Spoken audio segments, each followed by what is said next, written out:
So, Sarah, firstly, a massive warm welcome onto the Soul Sync podcast.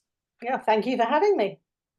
Well, it's a delight. I'm really excited to talk to you because trance is something that I find so interesting. But before we go into that, tell us a bit about you. And like I said, you can go as far back as you like. I think early childhood probably is a safe place to start. Pretty straightforward, generalized medium story, I think. Been aware of spirit my whole life. Used to see them as clearly as I see you when I was a kid. Could be quite amusing at times because I couldn't always tell the living from the dead. So that often led to some interesting interactions when other people were watching. It's like, who's Sarah talking to? So I'm talking to this man. What do you mean you can't see this man? He's standing there, because for me, they were just there. So for most of my childhood, spirit were around. I'm third generation maternal and paternal, so there is bits to do with mediumship or psychic development and stuff in the family on both sides. So I was very lucky as a child that when I was talking to people who had passed over, talking to spirit, it was just perfectly normal. Nobody batted an eyelid. It was just always, that's what Sarah does. And it Mhm. was great because it meant it didn't create any fear. I was never embarrassed about it. I was allowed to just do it comfortably. And then later on in life, developed. I trained at the London Spiritual Mission in mental mediumship, then went on to train at the College of Psychic Studies in trance mediumship, where I've now worked for 20 years as a senior consultant and a tutor. Wow. Yeah, quick. In a nutshell. Yeah. So, when you started, developing your mediumship, Mhm. Um, was it because it sounds like you were having so many experiences anyway. Was it As a something that kid, yeah, as a kid I did, and then there was a pause, as often happens, for lots of reasons. There was a pause, so I came back to it a bit later on in life. So how as old was a you when kid, you yeah. came back to it?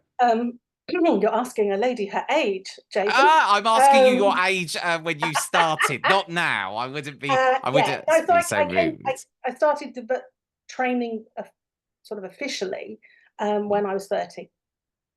Okay, and it was initially, sort of, evidential mediumship. Yeah, yeah, because as a child, that's what I was used to. I was used to people who had passed over. This is your granddad, or your mum's here, or children. I had loads of children. They used to follow me home from school.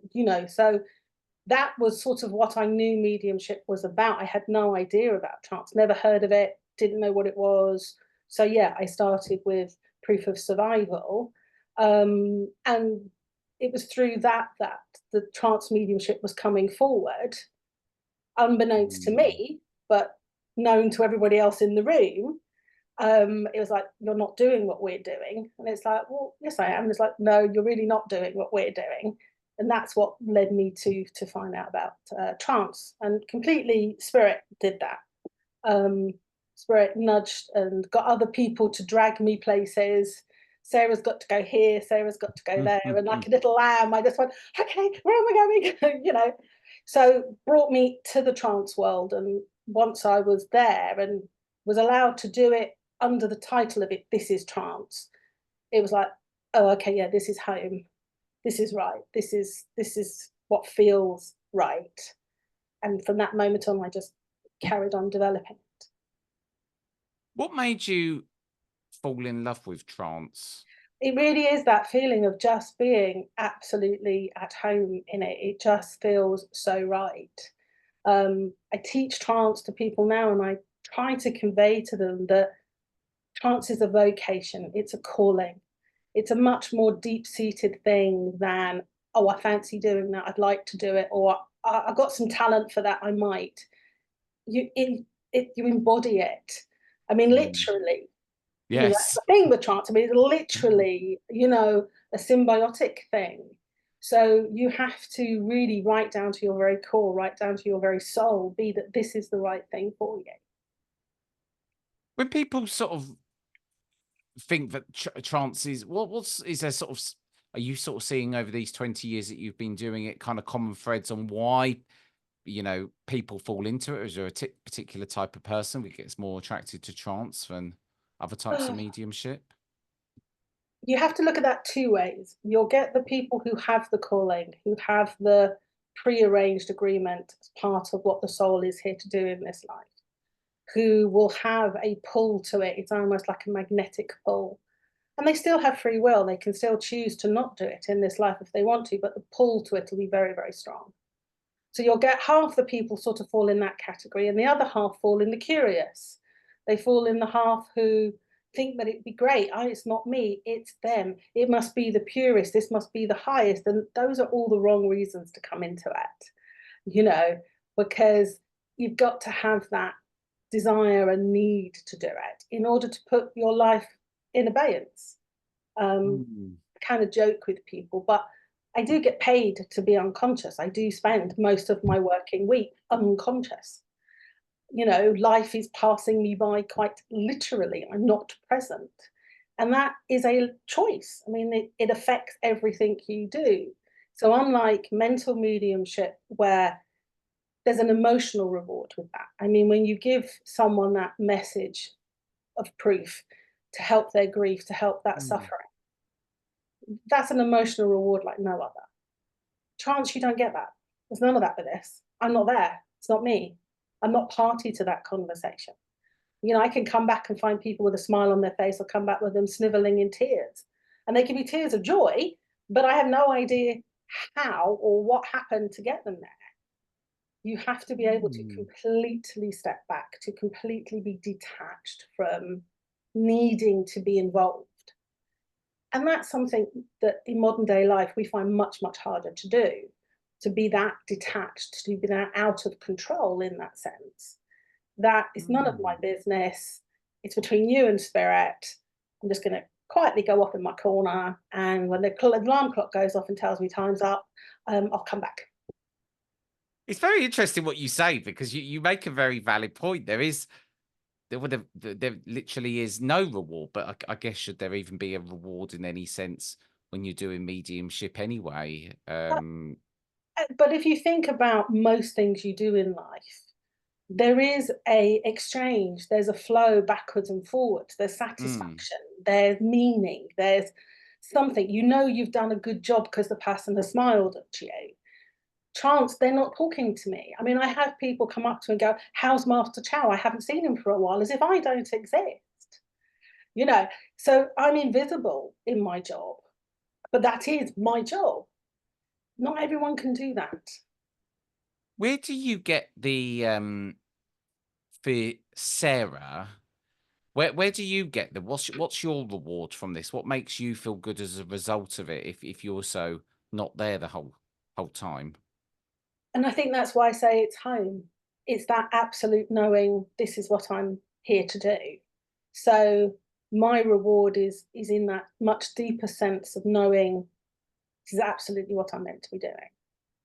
And therefore everything that comes through, all the conversations that Master Chow has, all the conversations that the Oracle has, my reward is knowing I've allowed that to happen without interfering. Who is Master Chow? The pictures are behind me. I put them up for you. Oh, thank you. So I was going to ask, but I didn't want to assume that that no, may be no, no, him. I put them up. So, firstly, just acknowledging both of those portraits were done by June Alaney, the psychic artist. So, the gentleman on his own, that's Master Chow. And Chow was Chow the man, and he did predates Christ. Okay. The Oracle is a collective consciousness, so the picture of that one is more representative of their energy rather than specific to what they look like, whereas Chow is specific to what he looks like when he walked the earth as Chow. But he's an elderly gent with a very naughty sense of humor, and he's done lots and lots of incarnation. He's walked this human life. He gets it. And that's his thing when he comes forward. He's coming forward to share his understanding of what it is to sit in our skin, to be human, to have that life, to have that struggle. And how can he help you with your life and your struggle, but also helping you to realign with the soul. The soul knows what it's here for. The soul knows how to manifest things for you, knows how to get that all moving, and how do we get those two bits to come together so you have a life of flow and grace. When was the first time you was aware of Master Chow? Oh, well, originally he was the Oriental gentleman in the background. So Okay. I was bringing through, when my trance work started, as with all mediums who do this, you kind of like have your training wheels. I kind of Mhm. explain to students that the first one to come through you is not where you're going to end up. You kind of have to build up to it. You have to work up to who is going to be with you for the rest of the time, because with trance mediumship, it's much more like a marriage. So Chow only comes through me, doesn't come Why through does he anybody else. only, and is he the only person that ever comes through you? No, because the oracle comes through me as well. So I have two that come through as my mainstay. But you have Uh-huh. to think about how intimate it is. I mean, he's coming right into the very core of who I am. As I say, I'm out, I step out of my life so he can do this. That's a very intimate relationship. You Mhm. have to have that deep-seated bond of trust for that level of work. So with trance mediums, you will see we're slightly protective of the energies we bring through. So, for instance, occasionally people have said, "Oh, you bring through Chan," and it's like, "No, no, no. Chan belonged to Ivy Northich. Does not belong to me. Mine is Chow." So it gets a bit. It's a bit like, he's. It's that kind of thing. Like, you wouldn't want someone else saying they were dating your husband or seeing your husband on the side. It's like, no, no, no. Protected, Absolutely not, exclusive. Sarah. It's completely mine, and no one else has him. Thank you very much. So it's a different relationship in that sense. So he will be with me now until I pass, and he won't come through anyone else until after I've gone back to spirit. Um, so in the beginning, I was bringing through lots of different energies. I worked with lots of the hierarchy within the angelics, Azrael, Gabe. I always jokingly call him Gabe, and my students sort of look at me because I mean Archangel Gabriel. But I also brought through a collection of other fun energies. I had a barmaid from Bethley Green who used to come through occasionally, who was hilarious. Um, but for a couple of years, I had a Tibetan monk who used to talk through. Never gave a name, but he was the most beautiful energy. And I always knew when he'd come to talk to people because there was just this serene look over their face. It was just like that kind of serenity had just dropped into the room. And when he was with me, Chow was just this oriental guy hovering in the background. Other mediums and people would know he was there. They would tell me, oh, there's this oriental man there. But that was it until one day he decided that Tibetan monk had done his job. Time for him to go, and Chow stepped forward and introduced himself to a room full of people and hasn't left since. Without sounding cliche, would you describe him as a spirit guide to you? No, I wouldn't, because that's a misuse of the word guide. Would you, to sort of make this easier for people to understand, how would you describe him? So, Master Chow is the spirit communicator. He does Uh-huh. not guide me through my life. He communicates with humanity to help everybody else but me. Guides help you with your journey. They are for you. That's what they do. Hence the word guide. Chow, like with most trance mediums, is a communicator. Mhm. So he doesn't help me with my life. We have a working relationship, albeit a very close, very deep seated relationship. It is still a partnership, not that personal side of it. That gives us the boundaries that you need for this type of work. So my personal guides, my personal spirit guides help me with my life. Chow and I talk about the work we do together because he brings and does his own master classes, the Oracle does lectures, and we need to know what they want to talk about. But no, he is a spirit communicator. His goal is to bring wisdom, insight, healing, help to anyone who wants to talk to him. Is there ever two-way communication between you and Chow, or is it? It sounds to me, if you're stepping out of the way, it sounds like a It can't. one.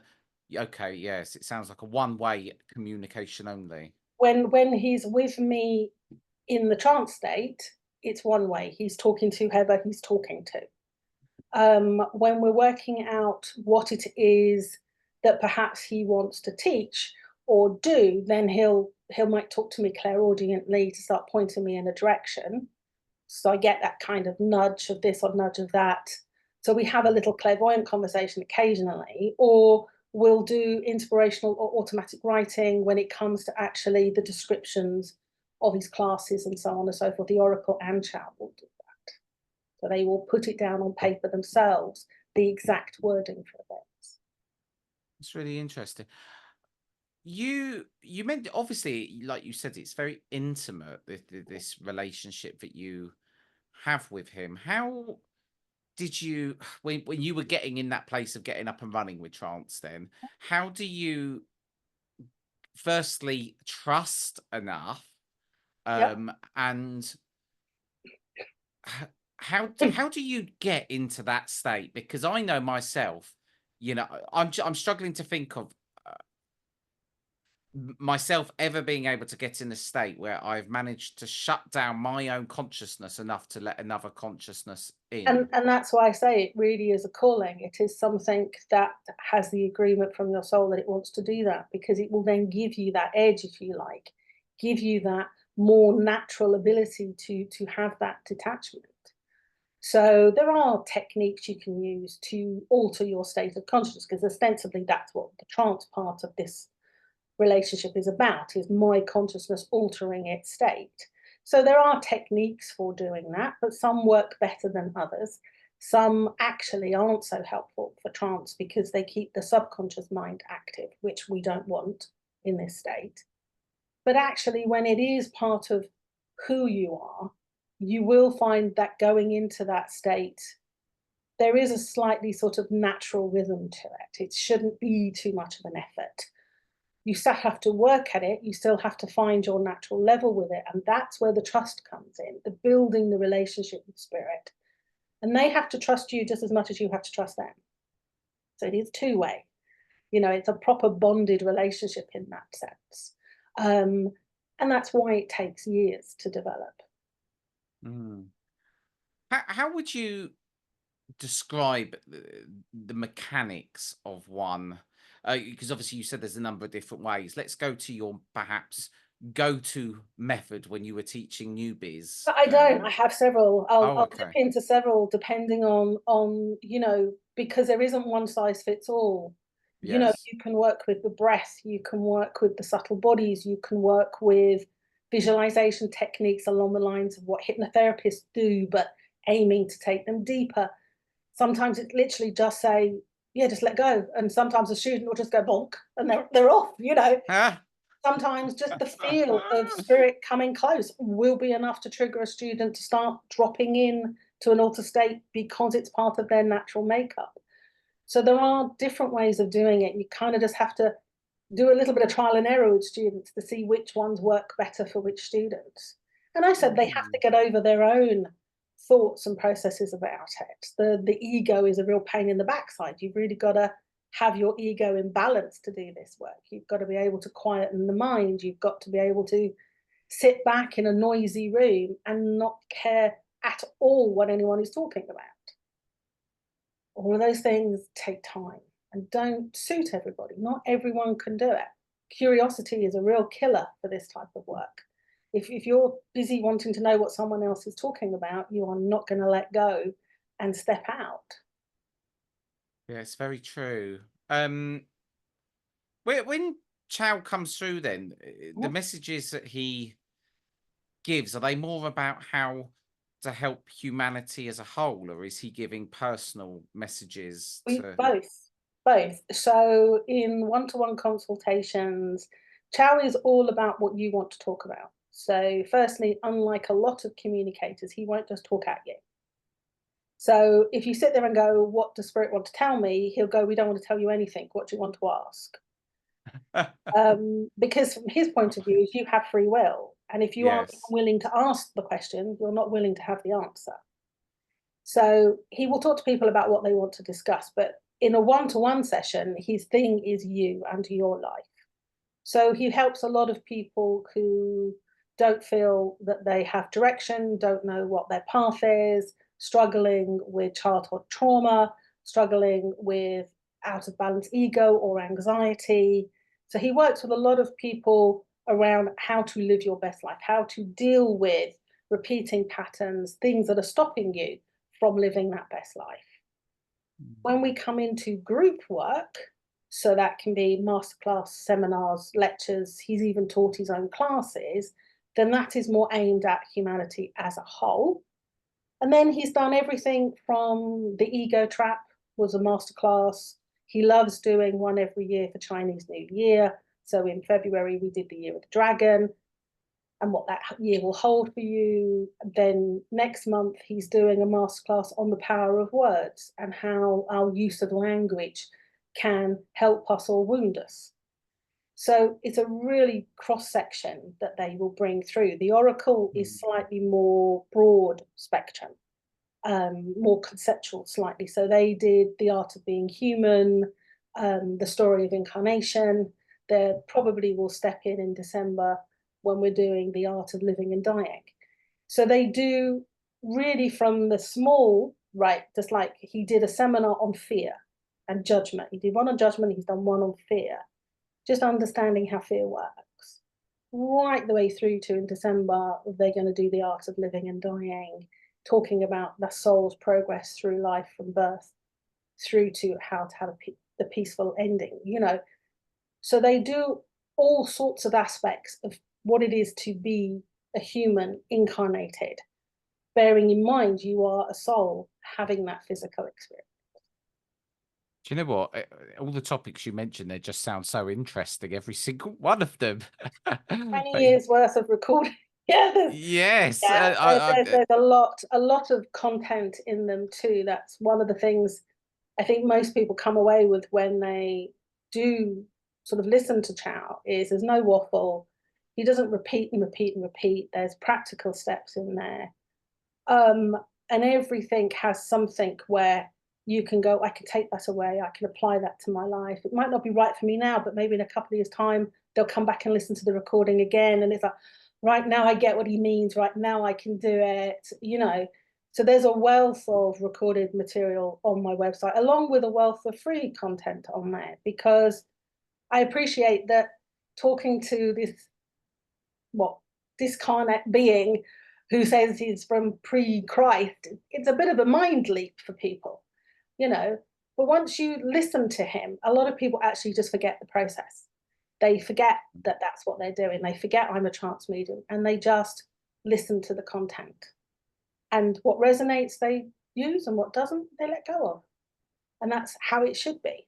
But there is a lot in there to help you with your life or about mediumship. We've done stalls. He did a fabulous one on AI and the future of AI. And we had great fun when we did the AI conversation, because I record these conversations with a lovely gentleman up in Coventry who will sit there and ask Chow questions. And we've done loads of these over the years. But when we came to do the AI one, halfway through it, the technology just completely crashed on us. I mean, it's like everything crashed on us. And it was like, okay, I think the AIs may not have been happy. And we had to redo it another week to finish it because we've never had a technological meltdown like we did in the middle of doing the one about AI.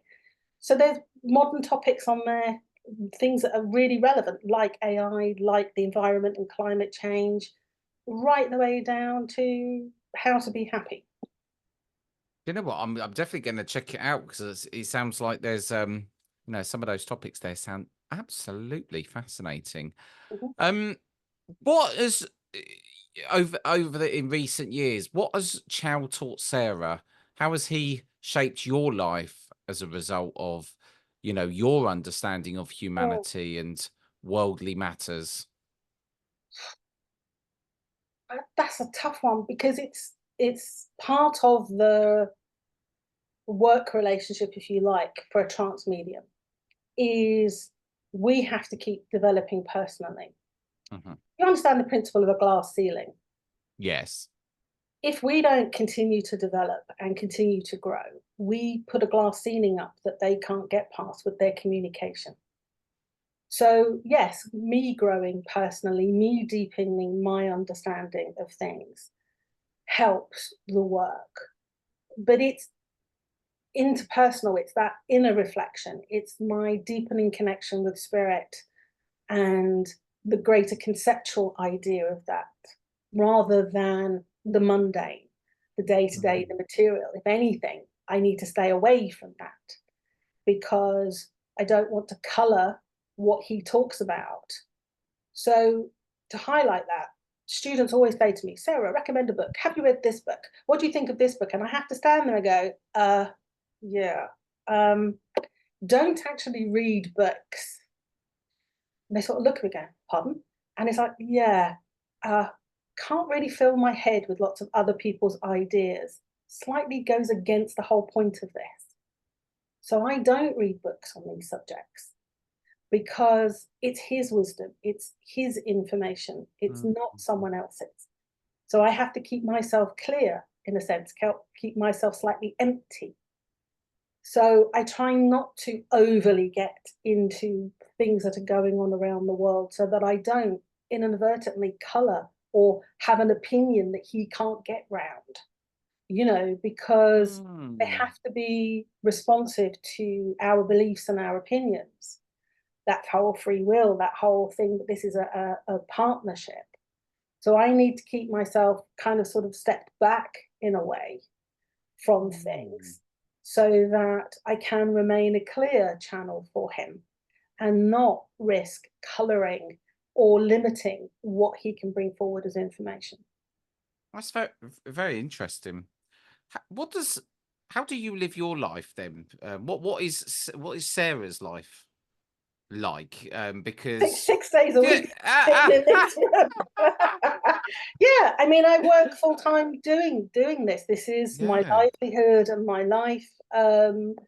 So again, it's why I say that being a trance medium is a vocation because it affects every aspect of your life. Mm. Um, it isn't something that I do as a job. It is who I am. So it filters into everything. Most of the people who know me and know Chow. So there is this slightly odd relationship with how they see me because, well, they also see Chow. So they kind of see us like a double act, if you like. So having people in my life who only know me is quite rare. Only a few Mm. people in my life who only actually know me, who have never seen me work.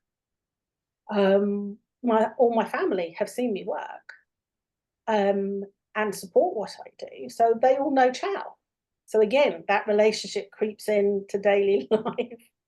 It's so interesting to you saying about how you sort of try not to get too absorbed with anything. Yeah. It's a really interesting point.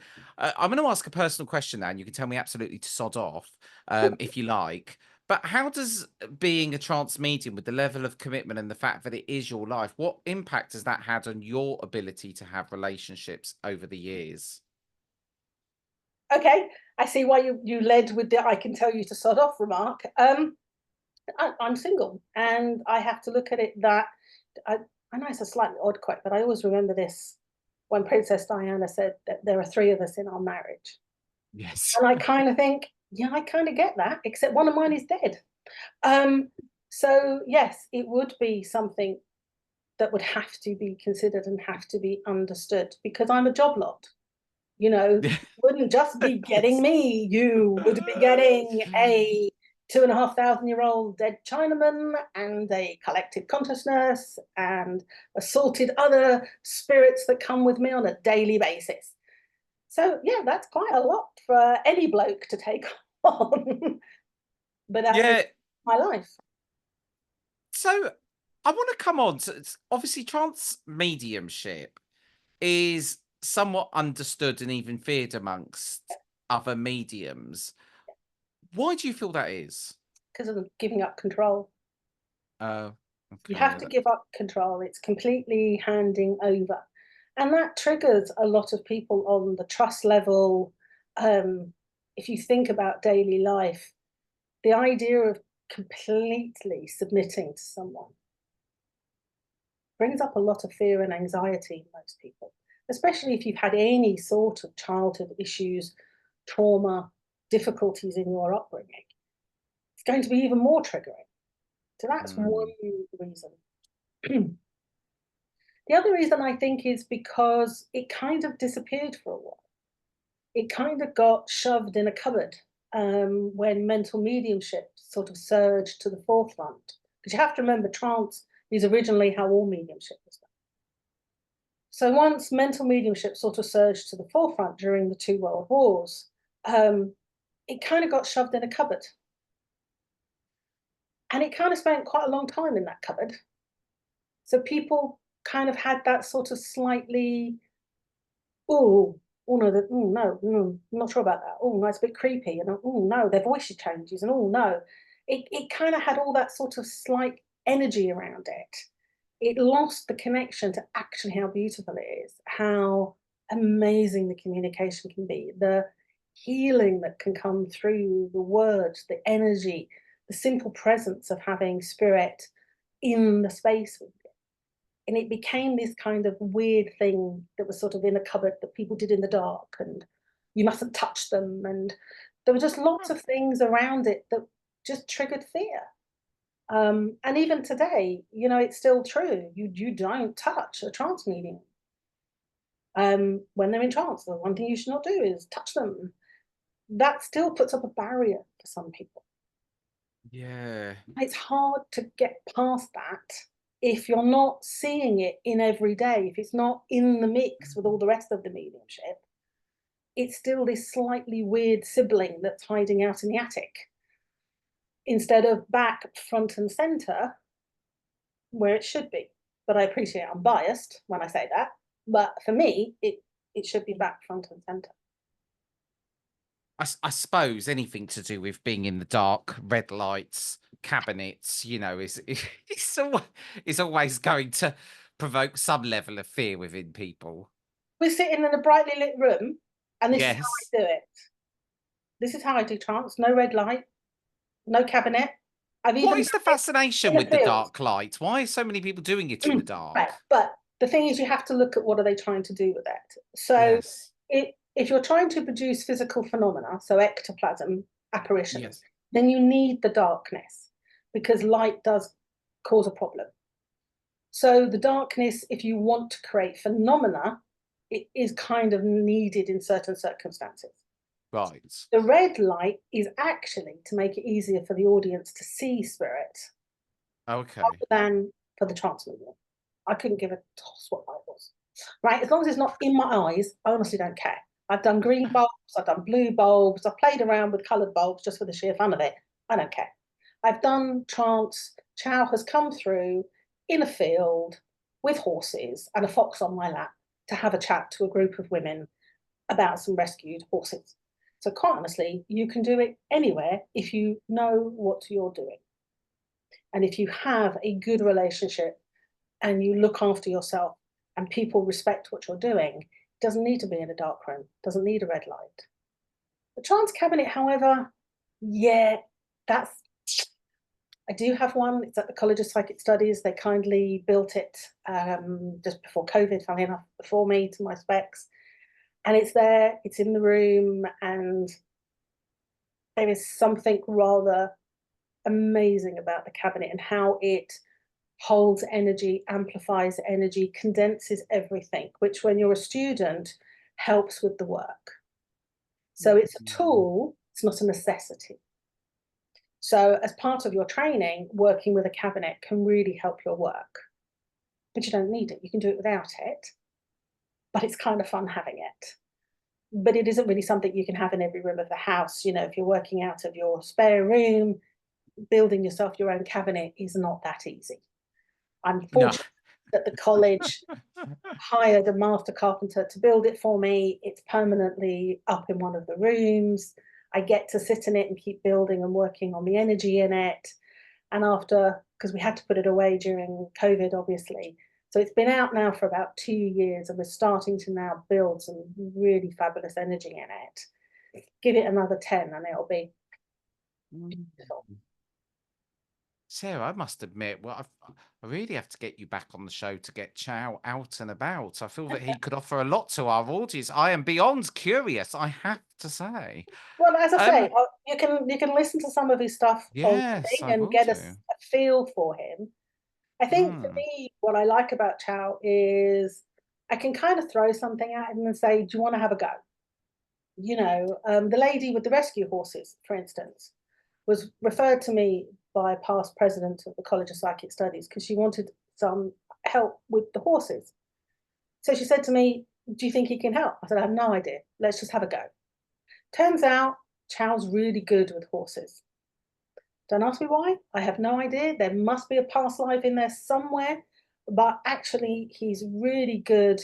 And she's been talking to him for 10 years for help with the horses that she rescues, looking at what their trauma is based on and how to help them recover from it.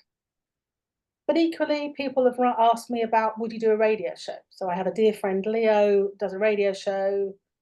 Chow comes on and talks on that. And we've even done a call in, which was like, well, just have a go. I can't guarantee. I don't know what he's going to do. But sure enough, people called in with questions. Chow had a chat with them. And at the end of the session, Leo went to me, oh, I thought, thank God for that. Because honestly, I had no idea whether it would work or not. But what I love Oh, about that's Chow is funny. he will try it. He'll Have try a it. go. Yeah, we do a lot more diverse things that way than a lot of trance mediums do. So as I say, he teaches his own classes. We do seminars bus bus. He works on Zoom. He works in person. He's run his own courses, and I do mean actual courses. We on the journey of the soul, they were actual courses that he ran. So he wants to help, and he'll try these ways to find the best way so people have accessibility to him in a way that doesn't threaten them, in a way that's accessible Mhm. for them. And as you say, come to a dark room, no jewelry, no perfume, sit elbow to elbow with a red light on to hear a man talk. Most people are going to freak out and not want to come and do that. Whereas he will sit, we've done him in church, spiritualist churches all over the place. We've done them at the College of Psychic Studies. I've gone to other venues to do it. We do it online. He wants to be accessible. He wants people to be able to get some of that insight if they need it, if they are willing, if they are ready. We try to make sure there is a place or a way they can find it. What do you hope the future of trance mediumship looks like? What do you hope for? As I said, I'm biased. I'd love to see it front and center again. I'd love for some of that fear, that idea that we're all faking it was shattered. I mean, of course, like any profession, there are fakes and charlatans in the mediumship profession, for mental mediumship as well as for this. There are people who think they are doing it, genuinely think they are doing it, and don't know that they're not because the teaching and the insight they've been given by other people wasn't accurate. Um, I'd love to see it just all the myths taken out of it, the bad information taken out of it, to see it back in its position where it should be, which is underpinning. Proof Mm. of survival is important when you're grieving, when you've just lost someone and you can know that they're okay. That is a powerful thing. I've seen it change someone's life. It is an incredibly powerful thing, but Yeah. it's a drop in the ocean of what spirit can do. It is really a very small piece of the work, but it's become the be all and end all of mediumship, and everything Yeah. else has got lost. And it's like, no, it's actually it's just this tiny little piece over here. Because once you know life goes on, once you know death isn't the end, then what? Well, then you come over here Yeah. and you get all the exciting stuff. Yeah, do you know what? It's funny you say that because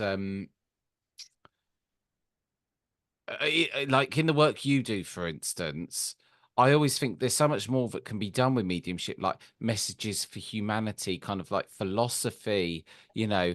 There's so much more that spirit can do apart from just deliver messages. And that's actually crossed my mind before because, You know, I think to myself, like, when I go to see demonstrations, why is there not more in the way of, you But know, no, there used to be. yeah, right. There used to be. If you went to a spiritualist church, it would start with an address, and that address was spirit speaking to the audience philosophy. Yeah, now it's the medium just talking about a load of old It's rubbish the most medium of the now time. telling their own sorry, he's listening. Oh, Chinaman's getting curious. Ah, he is because I'm asking questions now. He's probably thinking, I You're want to come asking, out and have a word here. yeah, he's just nudging. But yeah, I mean, in spiritualist churches, a demonstration would start with philosophy direct from spirit. And as you say, now that has become the medium telling an anecdote. Yes, That's a shame because it is a shame. we're missing out on that wisdom, that insight, that thing that makes you think, makes you reflect, makes you consider and contemplate. And that's all they want to do. They want to make you think, evaluate. Why do I think this? Why am I doing this? What does this mean? Not tell us what to do. That's the other thing. They're not there to tell us how to live our life and to tell us what to do. We have free will, but they're trying to just nudge us back to listening to our inner wisdom, listening to our soul, letting our soul lead the life, letting our soul manifest what we need instead of ego or Hmm. fear or trauma or all three in a combo.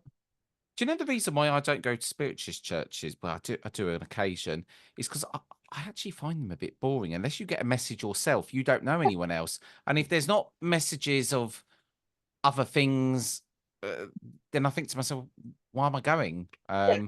So I But do think something sadly, needs to change. but sadly, that is down to the churches, in particular, who owns the churches and the Mm. covenants they put on them, that they prohibit trance. I mean, actively prohibit trance from being allowed because of that fear. That's Because such a shame. I know, but the problem is that when you look at mental mediumship proof of survival, I have your dad. He was bald. He died of a heart attack. You either know that's what your father was like or you don't. It's either evidence or it's not evidence, right? It's proof. It's that's the whole meaning of the thing. It's correct or it's not correct. You cannot say that about philosophy. No, Philosophy isn't correct or not correct. It's not evidence. There isn't proof in that way. it's And I think subjective, isn't it? it's subjective. And that's why they go, how do we know it's really spirit? How do we know it's not you? And actually, you know what? Does it matter if it helps you? If it resonates with you? If it sparks something off in you? It Yeah, doesn't. It doesn't matter. I think we've got so well. If we start talking about the SEO, I think there's so much of a thing that it's evidence, evidence, evidence, evidence, evidence, evidence, evidence, evidence. Yeah, and we're getting so bogged down on yeah. evidence, which is important if you But are it, but it, bringing but it, through. but it has a place, right? It has a place. So Yes. for a lot of people, proof of survival is their first introduction to spirit. But once you've had that, gently move them over to, and by the way, there's guidance that might come from you for an ascended master might give you some guidance, or an archangel might give you some guidance, or move along a bit more and you might go and see a trance medium and listen to this wonderful philosophy. Angie in Cornwall, the guy she brings through, Richard, talks about his life because he took his own life. He died from suicide. Mhm. And he talks about what happened once he returned to spirit and the fact that there's no judgment and there's no punishment. That's a really powerful message for people who Yeah. are worried about that. They can talk about their life experiences from that point of view to help people with some of the judgment and some of the worry about being judged, right the way through to Chow, who has all these lifetimes that he's bringing together into one bite-sized piece of information. The whole point, surely, of spiritualism is to help people live their life on, and maybe that's why the churches aren't doing, a lot of the churches don't do very well, because you go in there, get confirmation that Jimmy is in fact okay, and then that's it. There's no reason to go back again, and you only come But, back if you but want another message from yeah, Jimmy. but also sadly, the level of mental mediumship in churches has dropped. I mean, I Yeah. know when I started, you got evidence. I mean, I saw Keith do it once, and I had to sit there and I just like blown away by his evidence. I mean, had a message for someone in the audience, and the loved one was saying, "Oh yeah, that check you wrote yesterday for £367.12p." And the guy nearly fell out of his seat because that was exactly how much money he'd written the check for. I mean, it was staggering evidence. And now you go in and they go, "Well, I've got a man here. He might be with you, and I don't know. Can you take a tall person?" You know, the quality is also not what it used to be. And that's then, I haven't been in the church for a long time because it kind of broke my heart because I was seeing the quality decline. I'm hoping we're turning a corner. I'm hoping the quality is increasing. I know lots of good teachers who are trying to instill that in their students, but also that's the other problem, right? The students don't want to go and work in the churches. And they don't want to go and work in the churches because there's no money in it. And it's like, yes, but that's not the point of doing the churches. The point of doing the churches is you're doing your dues. I did 10 years working on the platforms circuit. That was my dues to Spirit. That was my part of it. I did 10 years doing church services. And at some years I was doing like 30 services, right? But also you learn so much about your craft. You get everything thrown at you. I was joking to some students I was teaching yesterday about you have to get used to doing trance in noisy places. Life now is very, very noisy. In Yeah, Victoria's you're not going to time, get silence, are you, no, anywhere, really? exactly. And I joked about one particular demonstration. So this was a trance demonstration in a spiritualist church. It was in Mitcham, and it was a little hut with a corrugated roof Mhm. on bonfire night. And fireworks kept smashing against the roof of the church during the whole demonstration. And Chow just carried on going. Made a few jokes apparently about the fact that Chinese fireworks, I'm not bothered about those, and just carried on. That's what doing churches teaches you. It Mm. teaches you how to do it under all sorts of circumstances. The person that gets up and walks out, and you're halfway through giving this very powerful message to a person, and they get up, start making the tea. You know, that is doing the churches. It's Yeah. important. But the good mediums, they're not going into the churches. That's a Do you shame. know what? I think we could talk about this for another hour. Just we try and redesign how it's working for the future of I know humanity, when Sarah. I talk to Leo, my dear friend who has who's a international medium, does things all over the place, and he's been doing it for a long time, like me. And I do his radio show often, and we talk about it, and both of us say the same thing. As mediums, if we do our job right, it should get to the point you don't need us anymore.